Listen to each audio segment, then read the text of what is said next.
I'll just, here, let's see. Hi, everybody. Thanks for having me. Hello. Okay, perfect. So thanks to everyone for having me here. I want to thank Megan Sneed and the clinic here for inviting me. I know doctors have a reputation for always being late. I would like to just say that I was right on time, but I had absolutely no idea where to go, and this place is very big. But they found me wandering around aimlessly and guided me over here. So I'm happy to be here. So I'm Chris Kelly. I'm a cardiologist at UNC Rex, and I was asked to just come speak about heart-related topics. My goal is really not to talk about one specific thing, but really just to answer questions that you guys have and make this a useful session where anything heart-related that's been on your collective minds, I'm happy to talk about. I did prepare a few slides just primarily as conversation starters and can go through these, but like I said, feel free to ask questions along the way. Just raise your hand and I'd be happy to discuss things. Megan asked me to speak about two diagnoses that we encounter very frequently, one being atrial fibrillation and the other being heart failure, and just talk about some of the things that we're doing in those areas, but I kept the slides pretty brief so we'd have time to talk about other topics too, if desired. Let me start with atrial fibrillation. This is a condition that we as cardiologists manage all the time. It's very common, and basically what happens in atrial fibrillation is that the normal electrical system in the heart gets hijacked. So normally in the heart, I guess this pointer's not really working, but you have the two top chambers and the two bottom chambers, and normally the top chambers are creating an electrical signal once every second or half a second or so. And that signal gets brought down to the bottom chambers, and that electrical signal tells the heart muscle cells to contract. And so that's how the different chambers of the heart contract in an organized way. But in atrial fibrillation, that process goes a bit sideways. The top chambers are no longer creating an organized electrical signal, and instead it's just kind of a chaotic electrical storm in the top chambers. And so the bottom chambers are getting bombarded with these irregular signals, and as a result, they can beat in a very erratic, irregular, and sometimes fast manner. So that's atrial fibrillation. As I said, it's common, and the sort of two major complications that can come from it, one is stroke, and the other is heart failure. Stroke occurs because in the top chamber of the heart, on the left side, the left atrium, there's this little pocket that you see there. It's kind of got the wrinkles on it. That's called the left atrial appendage. And basically, when you're in atrial fibrillation, that top chamber isn't contracting like it's supposed to with every heartbeat because there's no organized electrical signal there. It's just kind of fibrillating. That's why it's called atrial fibrillation. And in that little pocket in particular called the left atrial appendage, blood kind of pools around, doesn't leave, and it's just kind of sloshing around and not moving through the heart. And when that happens, a clot can form. And if a clot forms inside the heart, it can eventually find its way out and get pumped to different parts of the body, including the brain. And if it ends up in the brain, it can cause a stroke. So that's how atrial fibrillation can cause a stroke. And atrial fibrillation, as I mentioned, can also cause heart failure if it is causing the bottom chambers of the heart to pump really fast all the time. Eventually, that rapid heart beating in the bottom chambers can kind of wear the heart muscle out and cause heart failure. So there's some common risk factors for atrial fibrillation that are listed here. Age is a really big and important one. High blood pressure, especially if it's not well controlled, can cause AFib. Obesity, diabetes, a condition called sleep apnea, where basically when you're sleeping, lying on your back especially, your airway in your throat kind of closes down. It's kind of like extreme snoring, and instead of noisy breathing, you're just not breathing for a few seconds at a time, and that can cause AFib. Hey, Megan. Other forms of heart disease, like heart valve problems, can contribute to AFib. Alcohol is a big one. And then genetics. We don't understand it that well, but if your parents had atrial fibrillation, that definitely increases your risk. The palpitations is really the major symptom. A lot of people feel their heart beating fast, irregularly. Sometimes it feels like you're anxious or nervous or just kind of wired. But sometimes people don't really feel that. Sometimes the main symptom is just low energy or shortness of breath or getting winded more easily when you try to do things that normally don't make you winded. And some people have no symptoms at all. I see a lot of patients who are in very rapid atrial fibrillation, meaning that their heart's beating really, really fast and they don't feel abnormal in any way. So it's very different from one person to the next, whether you're going to have symptoms or not and what symptom you're going to have. We make the diagnosis with an electrocardiogram. That's where they put the stickers on the chest and they're measuring the electrical signals from the heart. In the normal heart, in normal rhythm, you have this very regular electrical signal coming out of the heart. If you look at this top blue strip, left to right, that's time. And so you have this regular electrical impulse coming out of the heart. Whereas in atrial fibrillation on the bottom, it's very irregular. The signals are not coming at regular intervals, and that's because there's no organized electrical activity telling the heart when to beat. Any questions so far? I have a slide about treatment, but I know I'm just talking a lot. Okay, so when it comes to treatment of atrial fibrillation, there's two big categories of treatments, which are called rate control and rhythm control. So there's been a long-standing question when treating atrial fibrillation: do you need to keep a person in normal rhythm and get them out of atrial fibrillation and keep them out of atrial fibrillation? Or is it just enough to prevent the heart from going too fast, even if it stays in atrial fibrillation? Those are called rhythm control, meaning you're trying to get rid of the AFib completely, or just rate control, meaning you're just not trying to get rid of the AFib, but you're trying to prevent it from making the heart beat really fast, since it's that fast, uncontrolled, rapid beating that can cause heart failure.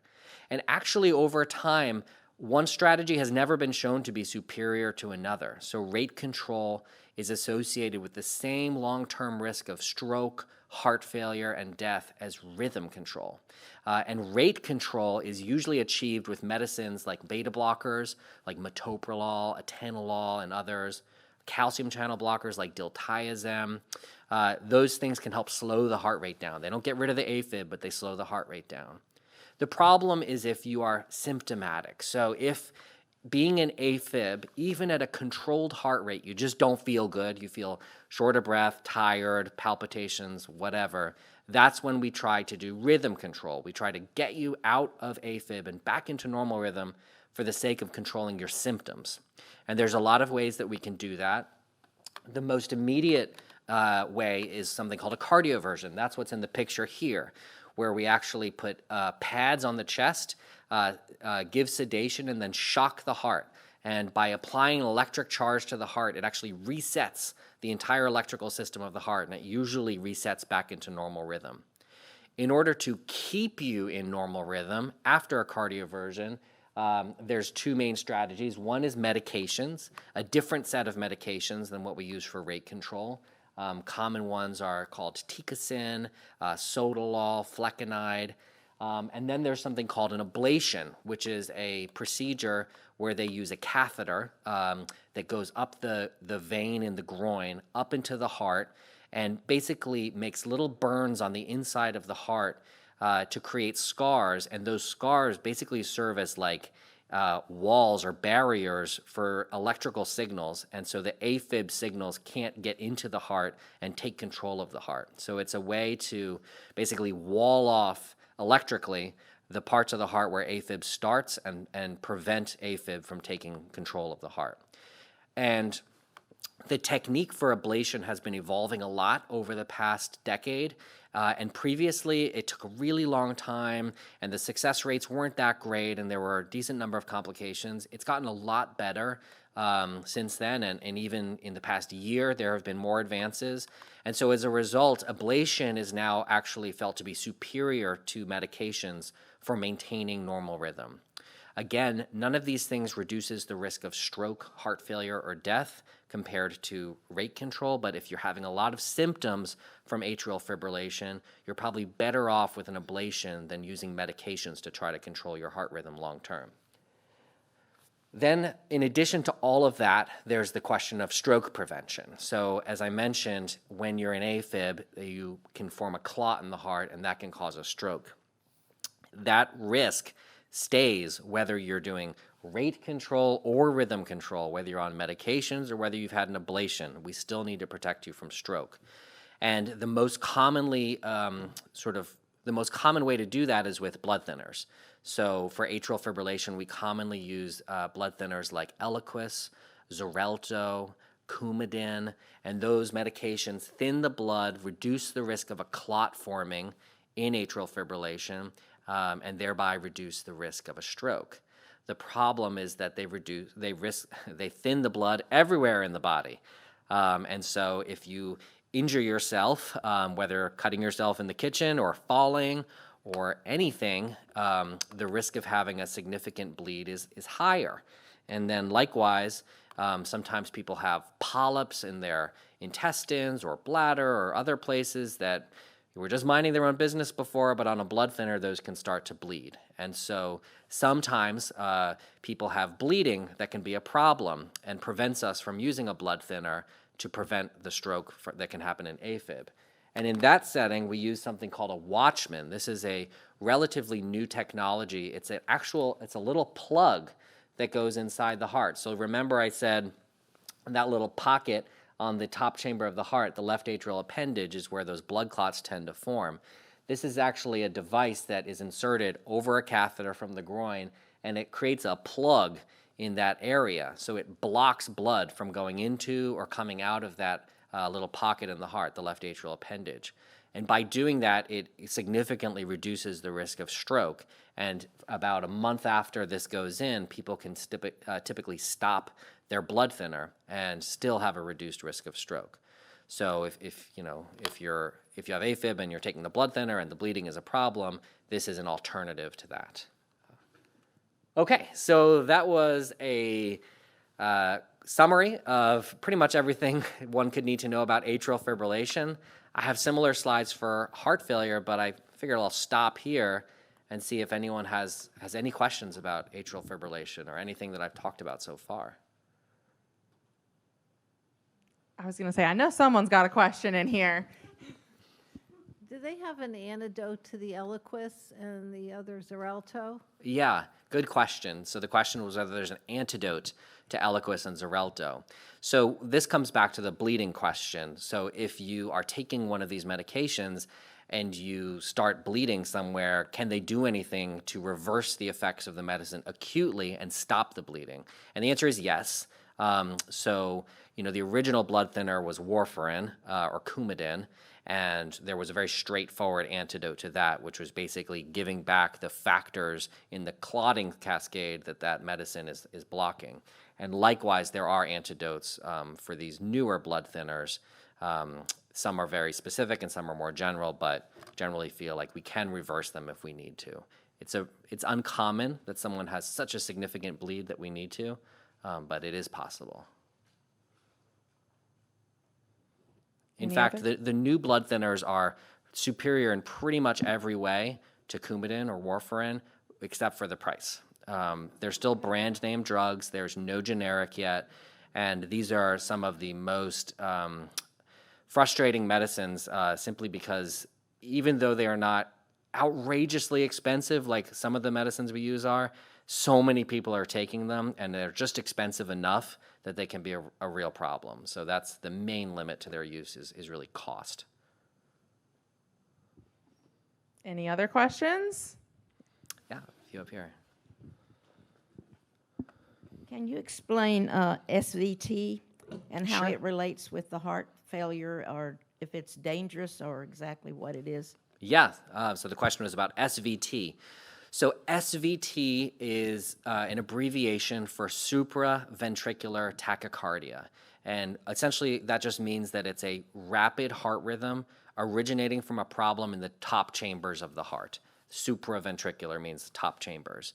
So technically, atrial fibrillation is a form of a supraventricular tachycardia because it causes a rapid heartbeat and it's a problem in the atria. But there are other SVTs as well. Probably not worth getting into all the details on these, but essentially the different SVTs can behave similarly. They can cause rapid heart palpitations that can come on suddenly. The SVTs, other than atrial fibrillation, can often be treated a little bit more effectively with medications like metoprolol. And in addition, they often respond to what we call vagal maneuvers. So if you have an episode of an SVT and you cough or you bear down or you put an ice pack on your face or you push on your eyeballs, those are all examples of vagal maneuvers. They cause basically a surge of nerve input to the heart that can interrupt most SVTs. Again, AFib is an exception to that. So yeah, the SVTs besides AFib are not associated with a stroke risk. And generally speaking, they are more benign. Most SVTs are more a nuisance from a symptom standpoint, although occasionally if your heart is beating so fast, your blood pressure can drop and you can pass out, and that's like the main complication of SVTs. But they're usually not associated with heart failure. They're really not associated with stroke. They're a little easier to manage than AFib. There is an ablation procedure for SVTs also that's technically much more straightforward than the ablation for AFib. Doesn't take nearly as long and is like 100% success rate. So SVTs are another common problem, but a little different. Hope that answered your question. Yes. What is your opinion about children's aspirin? For AFib? Yeah, so for a Hold long... on just a second, Dr. Kelly. The question was, what was his opinion on children's aspirin or the 81 milligram low dose aspirin? Yeah, so for a long time, well, actually, let me back up a little bit. So not everybody who has atrial fibrillation is at the same risk of having a stroke. So there's identified stroke risk factors in AFib, like age greater than 75, female gender, unfortunately for the ladies, heart failure, a history of stroke, history of diabetes, vascular disease. And so the more of those you have, the higher your risk of stroke is. And the general guidance is that if you have 2 or more, that's when you cross the threshold into needing a blood thinner like Eliquis or Xarelto or Coumadin. For a long time, there was this feeling that people who didn't quite meet criteria for a blood thinner but had AFib might benefit from taking aspirin. So people who had none of those risk factors or maybe just one, and they would take a baby aspirin. It's kind of been shown more recently that the aspirin is actually not that effective for preventing stroke, and it does have some downsides, like it can cause stomach ulcers and bleeding. So the use of aspirin in that setting has really gone down a lot lately, and we're not frequently using it there. Most cardiologists are actually encouraging the use of blood thinners, like a slightly lower threshold than they were before. And so many people who would have been on aspirin before are instead on a blood thinner now.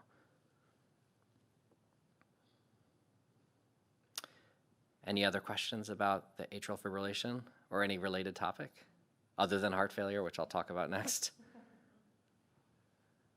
Okay, great.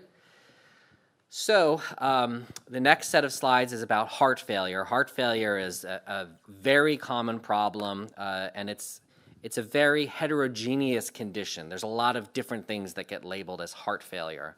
Some of which are very severe and life-threatening, some of which are not, and I'll kind of go through the basics of heart failure. So, the heart's primary function is to deliver blood to the organs, muscles, and other tissues throughout the entire body to fulfill their metabolic requirements. As you walk and use your muscles are requiring oxygen and energy to function, and they need a constant infusion of fresh oxygen-rich blood to do their job. And so the heart's job is to deliver that to the whole body. Heart failure essentially just means that the heart is not able to do that job. And so the body's metabolic needs are not being met, and that has a variety of consequences. There is this framework that's being used by cardiologists now where we describe heart failure primarily as being associated with a reduced ejection fraction, or that's HFrEF, or a preserved ejection fraction, that's HFpEF. So what this means, the ejection fraction basically refers to the percentage of blood being ejected from the main pumping chamber of the heart each time the heart beats. So if you look, again, I don't think this is working, but there's 4 chambers, 2 on top, 2 on the bottom. The left ventricle, which is actually the bottom right chamber in these pictures because you're facing the person and it's their left side, that left ventricle is the main pumping chamber of the heart. And normally when it contracts, about 60% of the blood in the chamber is ejected into the aorta, which is the main artery arising from the heart, and then gets communicated through to the rest of the body. If the heart muscle has been weakened because of a heart attack or an inflammatory process attacking the heart muscle cells or anything else, the heart may not be contracting with the vigor that it normally does, and as a result, the ejection fraction may fall.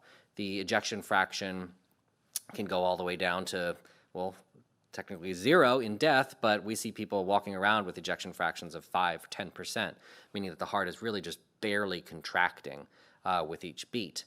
And that causes heart failure. The way that the heart tries to compensate for that is by getting bigger and bigger and bigger, so that even though the percentage is really low, it's a percentage of a larger number, meaning there's more blood when the heart starts contracting, and so it kind of tries to deliver as much blood volume as it can by doing that. So that's heart failure with reduced ejection fraction. More and more, though, we're seeing heart failure with preserved ejection fraction, which has actually now become more common. And what happens here is that the ejection fraction is normal. When the heart beats, 60% of the blood in the chamber is coming out. The problem is that the heart becomes thickened and stiff, and so the amount of blood in the chamber is reduced. So it's a normal fraction, but of a reduced starting number. So the actual amount of blood that's being pumped out of the heart is reduced. And so both of these will cause symptoms, and the symptoms are typically shortness of breath, and that's because the heart is just not able to perform when you are exerting yourself. And so when you do various tasks that previously were well tolerated, you just get really winded because the heart just cannot increase its output to meet the demand of what you're doing. In addition to that, people generally just describe low energy. You can get swelling in your legs, and that's what's shown here in the picture. We call it pitting edema. Basically, the legs and feet get swollen. You can press your finger into them and leave an impression in the skin because there's fluid underneath the skin that becomes deformed when you apply pressure to it and takes a few seconds or minutes to come back to normal. This is because when the heart is failing, the pressure in the heart is elevated, and that pressure builds up all the way back through the vein system, and so blood and fluid is not being efficiently cleared out of the tissues back through the heart, and that pressure backup causes fluid to accumulate in all sorts of places. And it typically shows up most prominently in the feet because most of us are upright for a good amount of our day, and so gravity just causes the fluid to accumulate down there. When you lie down in bed at night, people with heart failure become more short of breath because all that fluid in the lower half of your body that's been pooling down there because of gravity, now that you're horizontal, starts sloshing back towards the heart, and the heart is overwhelmed by all this fluid coming back at it and really can't keep up. And so that's why a lot of people with heart failure become more short of breath when they lie down at night, and they also pee more because their heart is processing all this fluid that it finally has access to now that you've taken gravity out, and so the kidneys are making a lot of urine at night. So those are the main symptoms. Cough is another potential symptom if some of that fluid backs up into the lungs. So the diagnosis of heart failure is made in a couple ways. One is with blood tests. There's a blood test called BNP, and it looks at a hormone that's released from the heart basically when the pressure in the heart is elevated, and it's a sign of heart failure. So if somebody has an elevated BNP, we become concerned that they have heart failure. We do an echocardiogram, which is just a fancy word for ultrasound of the heart, to look at the heart's chambers and how they're functioning and whether the ejection fraction is normal or not, whether the heart is thickened and stiff or not, whether there's a valve problem or something along those lines. And typically, when we diagnose heart failure, we will also, as part of the evaluation, check the coronary arteries on the heart. The coronary arteries supply the heart muscle itself with blood, despite the heart being full of blood all the time, the muscular walls actually need their own blood supply so that the blood can actually supplement what the heart is doing, and that comes from the coronary arteries, and blockages in the coronary arteries, plaques in the coronary arteries, the kinds of things that are fixed with stents or bypass surgery. That's a common cause of heart failure, so we often will check on that. The treatment of heart failure, there's a lot of things that we can do. One of the foundational parts of the treatment, though, is reducing your sodium intake. And the reason for this is because when you have heart failure, your body becomes very eager to retain sodium. Basically, the failing heart triggers a variety of hormones in the body that cause the body to retain salt. And when you retain salt, you retain fluid. And so retaining salt is what makes the legs get swollen and the body to get puffy. And so by reducing the amount of sodium that you're taking in, you can reduce the swelling and reduce the symptoms of heart failure. And so we typically will recommend that a person with heart failure have less than 2,000 milligrams of sodium per day, ideally even less than that, 1,500 if they can handle that. Foods that are very high in sodium include all processed foods, fast foods, canned foods, salad dressings, sauces, everything good in life, essentially. We strongly recommend that people pay attention to the nutrition labels on any prepared foods that they're eating, because that will always specify the amount of sodium. You can see it right there, sodium, in this case 300 milligrams. Assuming that you're supposed to be having 2,000 milligrams, that comes out to 13%. And we carefully tell people to make sure you're not going over 100% on your total sodium intake, ideally somewhere around 85%, and also watch the serving size. Because the serving size sometimes will be like, one potato chip in a bag with 100 potato chips in it. And so it's like you're not really getting an accurate sense of how much sodium you're taking in. So low sodium diet, and then medications. So there's a lot of medications listed here. Diuretics are medications that force your kidneys to make more urine and get rid of more sodium in your urine. And so they can, in addition to a low sodium diet, help relieve swelling and many of the symptoms associated with heart failure and get rid of that extra sodium that your body's trying to hang on to. And then there's other medications listed here, which are commonly prescribed in heart failure, particularly heart failure with reduced ejection fraction. In that case, all of the medications here have been shown to reduce hospitalization, reduce the risk of death, and increase the likelihood of the heart recovering back to normal function. When there's heart failure with preserved ejection fraction, some but not all of those medications are helpful there. And then finally, I listed on the bottom pacemaker defibrillator. Basically, when your ejection fraction is low, under 30-35%, the risk of having dangerous abnormal heart rhythms that can kill you goes up quite a bit. And so if somebody has heart failure with a reduced ejection fraction and it's not getting better despite medications and the best possible support, oftentimes we'll put in a defibrillator as a protective measure, not because it's going to change any of their symptoms or even help their heart per se, but if the heart goes into an abnormal rhythm, which they're at risk of, it will shock the heart immediately and potentially save that person's life.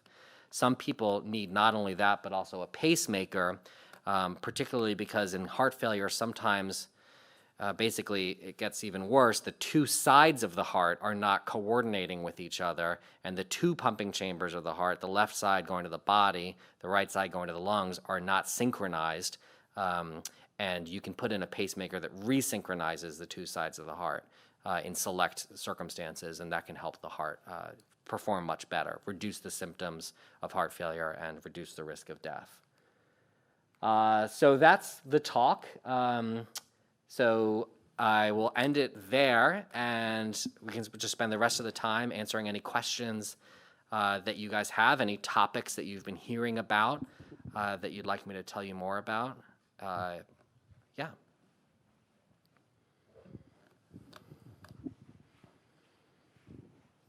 Yes, will you speak to calcium deposits in the arteries and how serious, mild, or moderate, or where intervention is needed? Yeah, so the question was talking about calcium deposits in the arteries.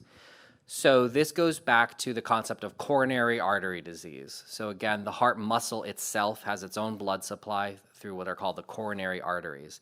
And over time, as one ages, especially if you have high blood pressure, diabetes, or high cholesterol, or a family history of heart attacks, you will build up plaques in the coronary arteries. And those plaques contain calcium, fat, and immune cells in them. And those plaques are a problem because, number one, they can acutely worsen. Sometimes those plaques actually crack and blood clots form on top of them, and now the entire coronary artery is blocked, and that's a heart attack. That's what happens in a heart attack. So all of a sudden, part of the heart muscle is not getting any blood flow because a plaque in the artery that supplied it broke down, clotted, and that's when you come in with chest pain and we have to put in a stent emergently into the heart to open up that artery again, restore blood flow, and hopefully salvage that portion of the heart. The other problem is that sometimes those plaques don't crack open and cause an acute problem like that, but they can get thicker and thicker and thicker and thicker until there's really not a lot of blood flow getting past the plaque because it's blocking off 90%, let's say, of the artery. And that's when you will develop pain that occurs with exertion on a regular basis. So people come into the office and they say, hey, every time I do yard work, I start getting chest discomfort or I just feel really lousy, but when I'm not doing that, I feel fine. That's usually because there's a big plaque there that's preventing the artery from delivering adequate blood to the heart muscle when the heart muscle's working really hard and needs more blood than normal. And so calcium in the arteries is a marker of that plaque. And so like when people get CAT scans of their chest for whatever reason, for example, we often will see some calcium in the arteries on the heart, and that's just because it's the component of plaque that is most easily visible on a scan. And so it tells us there's some plaque there, and whether we do anything about it and what we do just kind of depends on how much and whether the person is having symptoms. Did that answer your question? Thank you for the question. I don't know if you're familiar, but we keep getting junk mail, and it says lifelong, and they have like 5 different tests you can take. And The Lifeline screening. Yeah. Is Yeah. that good to take that if Yeah. you don't have heart failure, or should you do that? So I will often get people coming to see me because they had the Lifeline screening and something wasn't quite right and they're trying to make sense of it. Basically, the Lifeline screening is a set of screening tests offered by a company. It basically consists of blood pressure, cholesterol, screening for diabetes. They do what's called an arterial Doppler of the legs, where basically they measure the blood flow through the arteries in the legs to screen for plaque in the arteries of the legs. And they do that because it's easy to do, doesn't require special equipment, and plaque in the arteries in the legs often means there's plaque arteries elsewhere too. So I think that those tests are good tests, especially the blood pressure, cholesterol, and diabetes screening. The value of the ultrasound in the legs is a little more questionable in a general population, but they're good tests to have, and I think they do give you some insights into your metabolic health. Oftentimes people come in concerned about the findings there, and it's really no big deal, or they're already on medications that are addressing the findings. But I'm certainly not opposed to it. I will say, though, that if you have a good primary care doctor, and I know all of you do, often the appropriate tests are being done anyway, and you don't need the additional Lifeline screening. Yes? What is that a label for? Oh, like what is it particularly labeled for? I have no idea. I Googled nutrition label and it came up.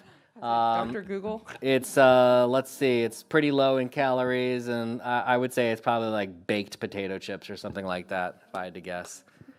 High in sodium, low in calories, got a little bit of fat. Yes? Just wanted to ask, is sugar as problematic as salt as it relates to the heart? The question was sugar versus salt as it relates to the heart. So they can both cause problems for the heart. Salt will typically have more short-term problems. So eating salt in high quantities can make you retain fluid, and it can raise your blood pressure like on the same day that you do it. Sugar doesn't have really acute effects like that we know of, But if you eat a high sugar, high carb diet, it can over time cause metabolic problems that can affect your heart. So it can cause unfavorable cholesterol profiles. It can increase the risk of, weight gain and diabetes. And so longer term, it can cause issues. If you're at a healthy weight though, and your cholesterol's fine, eating sugar here and there is okay, as long as it's part of a healthy diet. In contrast, if you have heart failure, you really need to cut out the salt right away. Okay, thank you. Anybody else? No more questions? That's it? All right. So on your Venn diagram, in the center of that, at the intersection, it included things like inflammation or inflammatory processes as a risk factor. Oh, I'm sorry, it was on the left, inflammatory damage. Can you Yeah. talk a little bit about where inflammatory damage comes from? Sure, yeah. So this, going back, is a picture that talks about heart failure, both reduced ejection fraction and preserved ejection fraction, and lists some of the causes on the bottom, which I didn't really get into. So I can do that now. So for heart failure with reduced ejection fraction, the most common cause by far is the first thing listed here, which is ischemic heart disease. This means like a heart attack. So you had a big heart attack, part of your heart went a long time without blood flow, and now it's mostly scar, and scar doesn't contract. So that's like the main cause of heart failure with reduced ejection fraction. Inflammatory damage, which is the second thing here, is another cause. And this essentially refers to a set of diseases that can damage the heart. So myocarditis is a big one. Myocarditis just means inflammation of the heart muscle. It's a condition we see often, and it occurs basically when something triggers your immune system, and for unclear reasons, the immune system takes it out on your heart muscle cells. So people can come in with like a flu or COVID, or even a common cold, or nothing at all really that's evident, and have heart failure. And when we study it, it seems like the immune system is attacking that person's heart and weakening it. And the good news is that usually that gets better over time when whatever triggered it just goes away. We just give supportive care, and the heart muscle will recover. Sometimes it doesn't, though. There's also some autoimmune diseases that can affect the heart. Lupus can affect the heart. Sarcoidosis is another disease that can affect the heart. So sometimes, there's a more organized immune system process that's going on that can damage the heart as a byproduct. And then toxic damage, so that's things like iron overload, for example. If your body is abnormally retaining huge amounts of iron, much more than it's supposed to because of a usually genetic abnormality in the chemicals that handle iron absorption from food, that iron can get deposited into the heart and cause heart failure. Over on the other side, heart failure with preserved ejection fraction. These are things that I think people are mostly pretty familiar with. Obesity, diabetes, for reasons we don't fully understand, can make the heart stiffened over time and cause heart failure. Pericardial disease refers to the lining around the heart. So the heart actually has a very thin tissue sac around it. And if that thin tissue sac gets inflamed and thickened over time, it can go from being very flexible, kind of like a sock, to more like a steel glove, and it basically doesn't let the heart expand and kind of squeezes on the heart, and that can cause heart failure. And then kidney disease can cause heart failure too. And then the things in the middle can cause heart failure of differing kinds, and hypertension, high blood pressure, that is, arrhythmia, valve disease, all those things. There's a lot of different reasons a person can have heart failure. That's why I and my peers are always busy. Do you have a question? Are there any other questions? Oh, one more. Yes.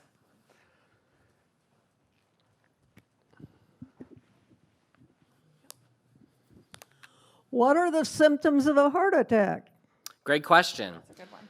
So we didn't do a formal presentation about a heart attack, but we've talked about it quite a bit. So a heart attack can present in many different ways. The classic presentation, which is not always the presentation, is chest pressure, heaviness, discomfort, associated with sweating and shortness of breath. That is the typical presentation, but many people can have atypical symptoms, especially women, and some of those can just be increased shortness of breath with no chest pain that comes on all of a sudden and really doesn't give up.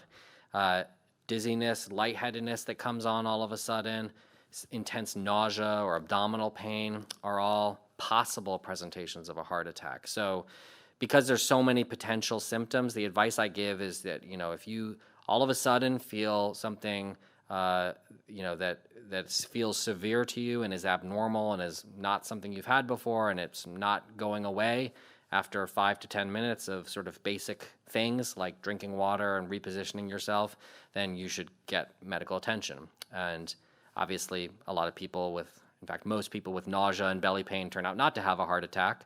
And in many cases, it turns out to be fine, but it could be a heart attack, and it's always better to be checked out than to miss it.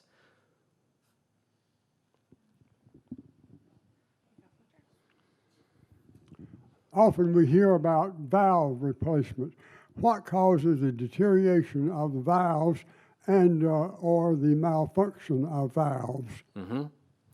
Yeah, so the question was about valves. Why do they stop working over time, and what do we do about it? So there's 4 valves in the heart.